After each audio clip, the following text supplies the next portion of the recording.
Olá, bem-vindo ao programa Entenda Direito, transmitido via multiplataforma. Hoje temos o prazer de receber o professor José Carlos Portela, ele que possui graduação em Direito, especialização em Direito Internacional, Filosofia também, mestrado em Direito Empresarial e Cidadania, professor de Direito no Centro Universitário Curitiba, professor de pós-graduação da Escola da Magistratura Federal do Paraná, coordenador do Grupo de Pesquisa em Direito Penal Internacional, membro da Rede Brasileira de Pesquisadores sobre Operações de Paz, membro do coletivo Advogadas e Advogados pela Democracia, advogado criminalista atuando principalmente nos seguintes temas: direitos humanos, direito internacional, Tribunal Penal Internacional, processo penal e direito penal.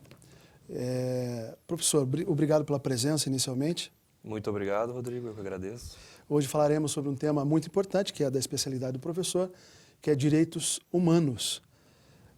Então, professor, iniciando uma pergunta básica, né, o que são os direitos humanos? Sim, essa é uma pergunta essencial para a gente poder começar a nossa conversa, né? Então, os direitos humanos são direitos universalmente reconhecidos para todas as pessoas, ou seja, para todos os seres humanos que habitam o planeta. Não se faz distinção na hora de se reconhecer esse direito humano, do ponto de vista de raça, etnia, nacionalidade, credo religioso, orientação sexual. Ou seja, todos e todas têm esses direitos humanos reconhecidos. Então, esses direitos humanos, eles vêm de lutas sociais dos indivíduos, de homens e mulheres, que lutaram contra opressões, contra explorações, contra autoritarismos, né, violências, tanto por parte do Estado como também por parte de particulares.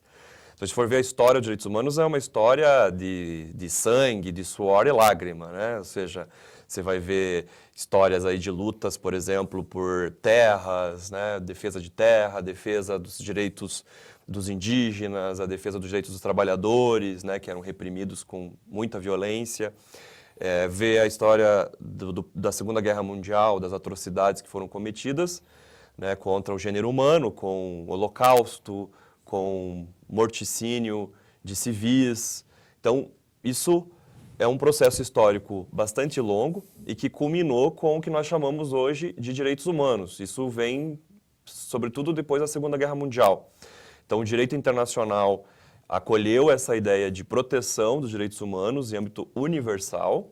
E então esses direitos humanos passam a ter validade em todo o globo terrestre, de modo que eu, por exemplo, ou você, ou algum telespectador que tenha um direito, por exemplo, à vida violado, o direito à liberdade, o direito de manifestação política violado, pode invocar esse direito humano protegido universalmente e buscar tutela onde quer que esta pessoa esteja.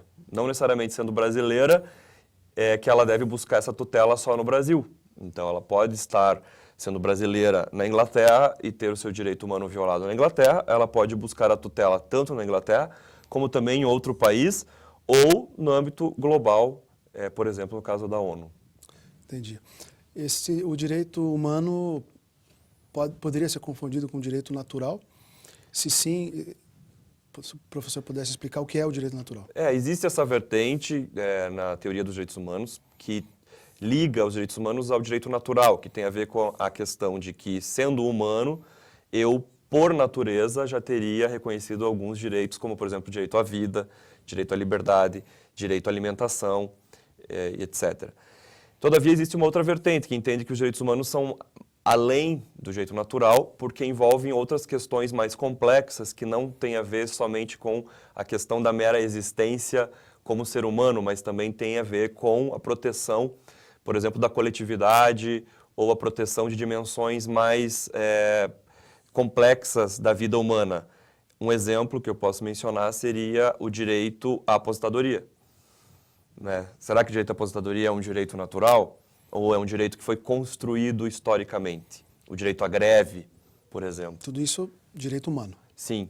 Então, você tem perspectivas diferentes para tratar dos direitos humanos, mas, de toda forma, seja pela perspectiva do direito natural, seja por uma perspectiva historicista dos direitos humanos, que tem a ver com essas lutas históricas e com o desenvolvimento da sociedade, você chega na mesma conclusão, no final, que os direitos humanos eles são universalmente reconhecidos e que para ser titular de um direito humano, basta ser humano.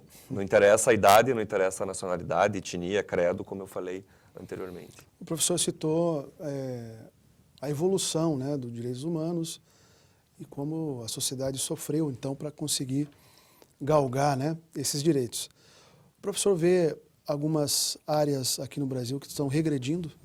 Pois é. Então, a gente vê que a história não é aquela sempre, né, Vai pra frente. crescida para o progresso, né? A gente vê que é um pêndulo, né, e são avanços e retrocessos no mesmo período histórico.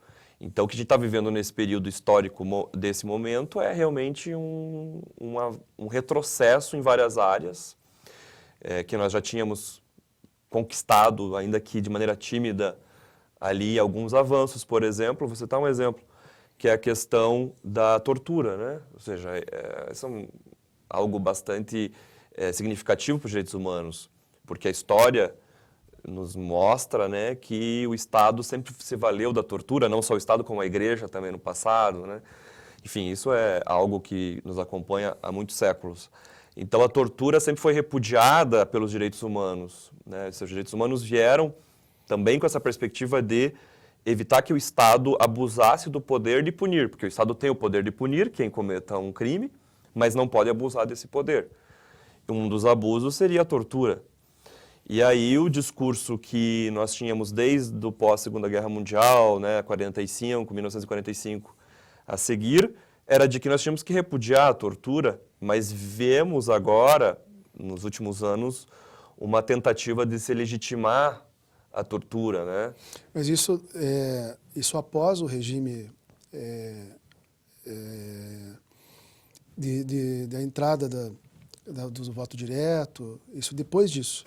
Porque, por exemplo, se a gente pegar o caso da Europa, na Europa, depois da Segunda Guerra Mundial, alguns estados já se democratizaram e adotaram, no âmbito das suas legislações, Sim. esses direitos humanos. Uhum. Aqui no nosso caso, nós tivemos ditadura militar, né? Então demorou para que nós tivéssemos uma legislação nacional que reconhecesse esses direitos humanos.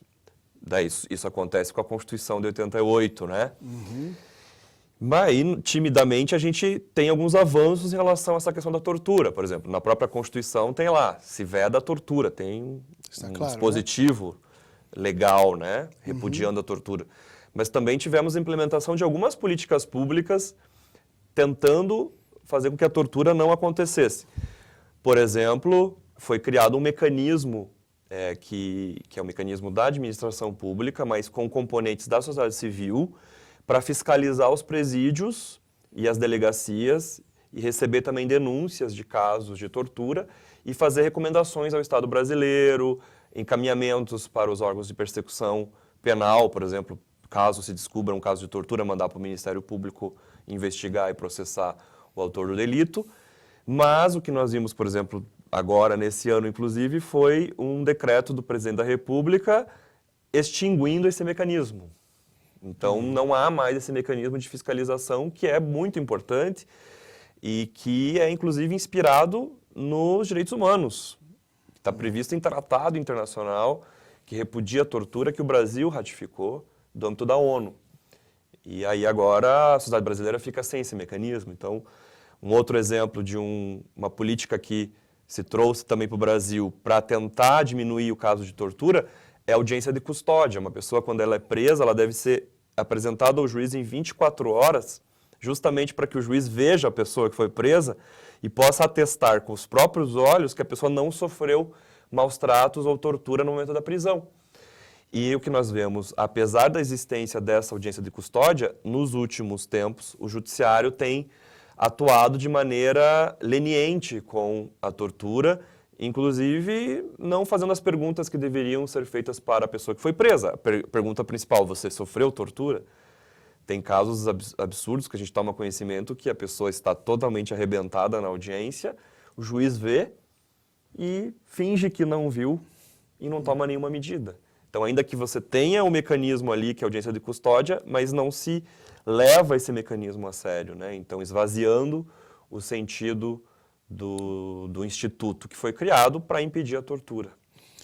E há alguns exemplos, professor, que que não são tão óbvios dentro dos direitos humanos e que fazem parte desse âmbito de direito? Sim, porque geralmente, né, uma parte do público acaba ligando os direitos humanos à defesa dos bandidos, né? Sem também perceber que o bandido a que ela se refere pode ser amanhã ela, porque qualquer pessoa pode ser acusada injustamente de um crime, né? E mesmo que acusada justamente, ela não pode ser tratada de maneira barbárica, né? Ela tem direitos que devem ser reconhecidos, isso em qualquer Estado democrático, seja aqui, deveria ser assim, né? Porque já que a nossa Constituição diz que nós deveríamos ser uma democracia, seja na França, seja na Itália, seja no Japão, os direitos são basicamente os mesmos, né? E as pessoas ligam os direitos humanos sempre essa perspectiva, não, é defesa de bandido e tal. Então, número 1, bom, amanhã você também pode precisar desses direitos, se você for acusado de um crime, justamente ou injustamente. Então, se você aplaude que destruam os direitos humanos para o outro, como é que você amanhã vai pedir a defesa desses direitos para você? Mas a outra questão é que os direitos humanos não se restringem a essa questão do bandido, né, da questão criminal. Você tem direitos humanos que ultrapassam essa esfera. E eu mencionei alguns até, por exemplo, o direito de greve, o direito de manifestação política. Então, pessoas que vão para a rua para lutar por direitos, para protestar contra o governo A, B, C, estão inconformadas com o governo, querem mais direitos ou querem cobrar alguma política estatal e, de repente, são assassinadas pelas forças de segurança ou violentadas, presas de maneira arbitrária. E aí eu posso invocar os direitos humanos para fazer valer esses direitos de protesto. Um outro exemplo seria o direito à educação, né? Então, isso está em tratado internacional, isso também está previsto na nossa legislação pátria, o direito universal à educação. Todos nós temos o direito à educação. E o Estado tem que garantir esse direito. Imagine que se eu não tenho como pagar por um estudo privado, como é que eu ficaria se não tivesse a rede pública e não tivesse formas, ou também no estudo privado, de que eu consiga estudar lá. Que o Estado tem que ter políticas públicas para permitir que todos tenham esse direito, seja pobre, seja rico. Então, esse é um exemplo. E um outro exemplo seriam os direitos atinentes ao meio ambiente, que é uma perspectiva coletiva, de toda a coletividade, o direito de ter um meio ambiente sadio e equilibrado, porque nós, seres humanos, dependemos desse meio ambiente, da água potável, do solo que seja não poluído, do ar que seja saudável, porque senão nós não temos como sobreviver. Então, isso é um direito humano. Isso é reconhecido pela ONU, reconhecido em tratados internacionais. Eu posso lutar por esse direito, protestar por ele e posso ir até as esferas internacionais e cobrar que o Estado proteja o meio ambiente, né? E também um outro exemplo que eu posso dar é o acesso à justiça. O direito de eu poder acessar a justiça. Por exemplo, eu tenho uma violação de um direito meu. Eu sofri um dano por parte da administração pública e eu vou à justiça pedindo a indenização daquele dano. Esse é meu direito, eu não posso ter obstado esse direito. Depois eu consigo acessar a justiça, ganho a sentença, mas na hora de receber o dinheiro eu não recebo. Isso também é negativa de acesso à justiça e isso afeta um direito humano. Seriam os precatórios. Justamente, um exemplo seria os precatórios. Para quem não entende o que é precatório, é quando a administração pública, o Estado, a União, tem que indenizar, tem que pagar algum valor para o indivíduo, para o cidadão, e aí entra numa fila de pagamentos, né? A justiça reconhece que eu tenho esse direito, aí manda para os precatórios, que seria uma fila de pagamento, tem a ver com o orçamento, né, do Estado para pagar, e muita gente ganha o direito lá na justiça, é reconhecido esse direito, vai para o precatório, passam 20 anos e a pessoa não recebe, morre e acaba não recebendo. Isso é negativa de acesso à justiça e isso afeta um direito humano reconhecido em tratado. E superlotação em presídios caracteriza a falta desse tipo de direito? Sim, é um abuso ao direito humano. Tanto está reconhecido em tratados, nós temos as regras de Mandela, que é do âmbito da ONU, que regulam essa questão prisional. Tratamentos mínimos que devem ser garantidos a uma pessoa presa. E aí você tem, por exemplo, o direito de não ser submetido a formas degradantes de cumprimento de pena. E uma forma degradante, cruel de cumprimento de pena é a superlotação.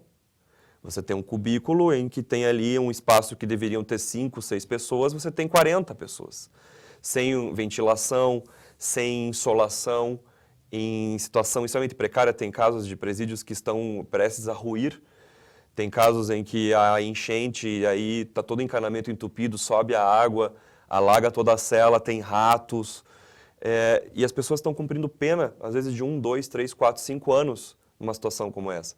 Isso traz um intenso sofrimento físico e psíquico para essa pessoa e passa a pena a ser não mais a punição pelo ato que a pessoa fez, mas se passa a ser a pura barbárie, uma vingança que extrapola aquilo que deveria se admitir se nós entendemos que ali existe um ser humano, que apesar de ter errado, mas é um ser humano e que tem suas relações também afetivas, tem seus filhos, tem esposa, tem amigos e que está ali sofrendo e precisa ser tratado de maneira digna, né?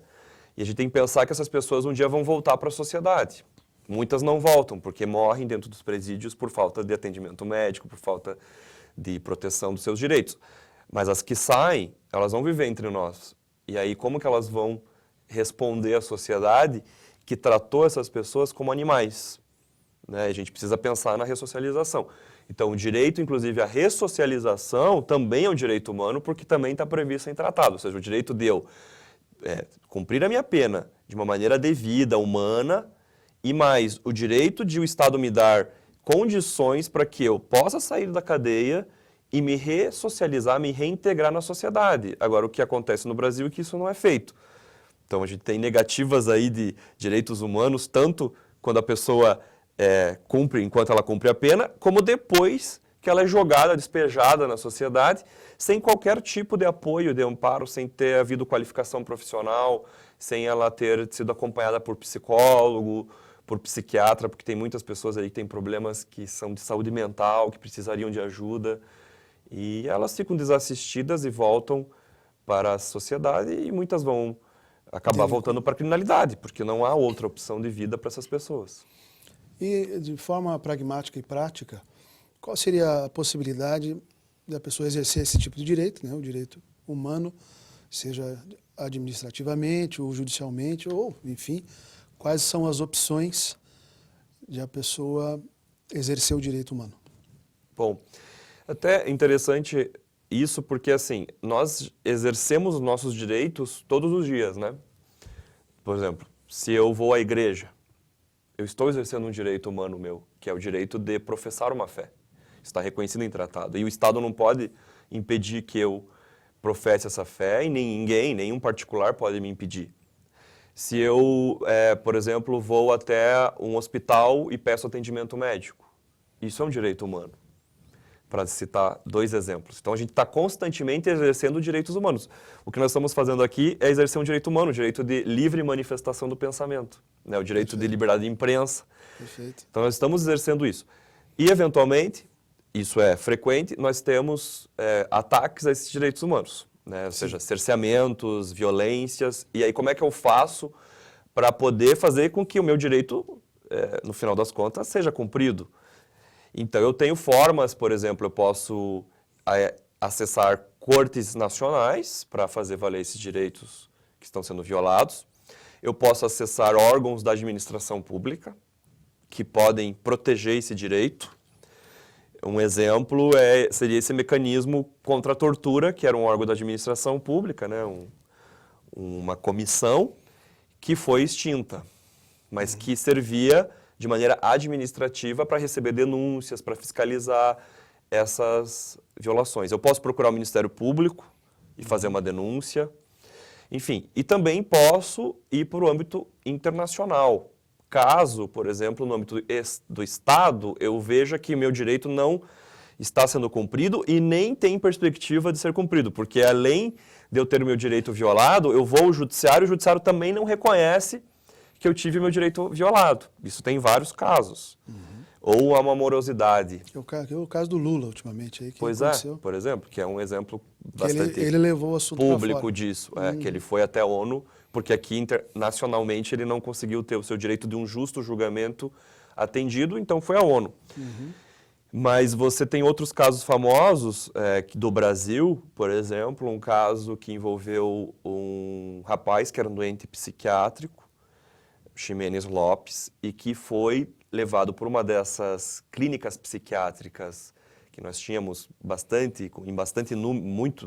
era um número muito absurdo no Brasil, de manicômios em que as pessoas eram despejadas e tratadas como animais ali dentro, né? Eram esquecidos pela família, pelo Estado.